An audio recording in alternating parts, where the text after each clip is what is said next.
In this video, I'm going to give you 14 crops you can grow in your winter garden, depending on where you live. To help you figure that out, all through the video for all these choices, I'm going to give you their low temperatures, the lowest temperature they will survive at. If you stick around to the end of the video, I'm going to show you a way to get all these crops to grow in colder climates than listed. All right, let's get going. If you live in a cold winter area, let us know in the comments what you grow that survives where you live. And if you live in a mild winter, let us know your favorite winter crops to grow there as well. We're going to start with the brassicas. Brassicas love cold weather and are usually planted in the late fall, early spring, and they can take temperatures on average down to 24 to 28 degrees. Cabbages are great winter performers. They can live through frost and snow and keep on growing. Cabbages are easy to grow and many varieties are so beautiful they would look right at home growing among your ornamentals. Many are pretty large, but the amount of food you get for the space is worth it. Late flat Dutch is one of the most cold tolerant, surviving down to 20 degrees. Cauliflower is a highly versatile cool season vegetable that can handle partial shade or full sun. These days, cauliflower is made into rice, bread, crackers, but as a kid, I remember my mom smearing it with mustard and topping it with cheese and baking it.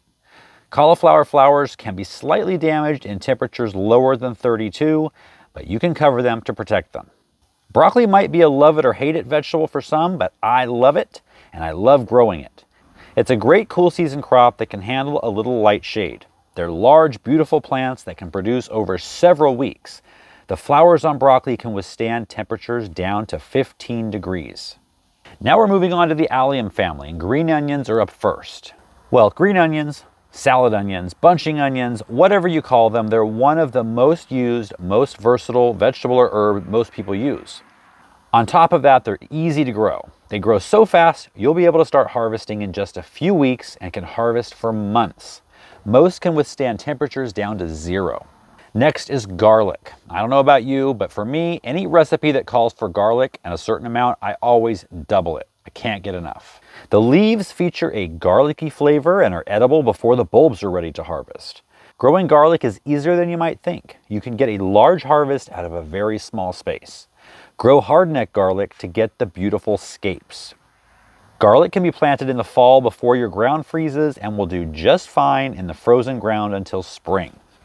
Moving on to greens, lettuce is a great starter plant if you've never gardened before, especially leaf lettuce. It germinates easily, it grows quickly, you could be harvesting in as little as 4 weeks. There are 2 main types of lettuce, leaf lettuce and head lettuce. Head lettuce takes up more space and takes more time to grow, while leaf lettuce is just quick growing and can be tucked about anywhere.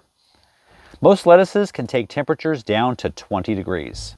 I'm going to put a list right here of some really winter hardy varieties. Now these are all most winter hardy when they've got at least 6 leaves on them when they get down into the really low temperatures.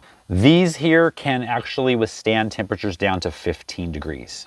Swiss chard is a green that is beautiful and will grow in hot weather or cold weather. In fact, the same plant can grow for a whole year or more through each and every season.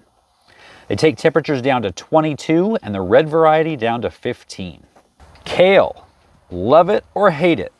I hate it, but like Swiss chard, it can grow in 4 seasons.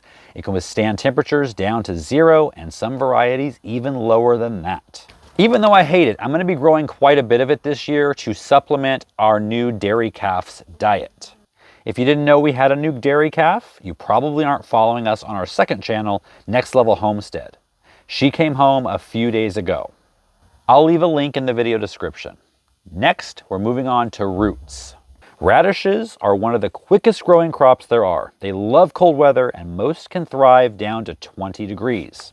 Carrots are great cold winter performers. Most carrot tops are killed at 18 degrees, but cover them with straw and the carrots themselves can go much lower, and that's actually the best way to store them. Leave them in the ground until you need them. 2 carrots, Danvers and Oxheart, survive temperatures down to 12 degrees. Beets are a crop that really gives it all. You can eat both the leaves and the roots.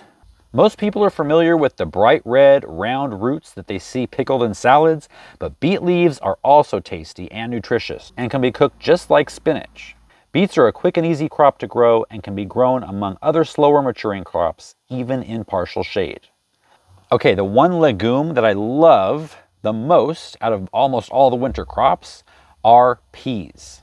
Peas are one of my favorite fresh garden snacks, which means they rarely make it inside the house. Eaten fresh or cooked, garden-grown peas are not the same peas that come canned or frozen in a bag. Peas can withstand temperatures down to 20 degrees. However, they don't like cold wind.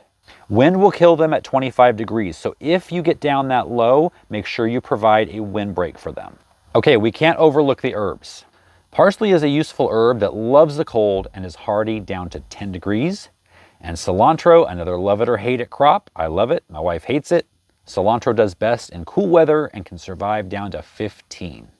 Now, if you live in a place where it gets colder than some of these temperatures mentioned, you can easily raise the temperature you're growing in 10 degrees by protecting your crops with a layer of fleece or floating row covers. It will certainly protect them from frost. For something a little more sturdy and maybe long-term, click this video right here. I will show you how to make a hoop house that fits over garden beds, both in-ground or raised. I'll see you guys next time.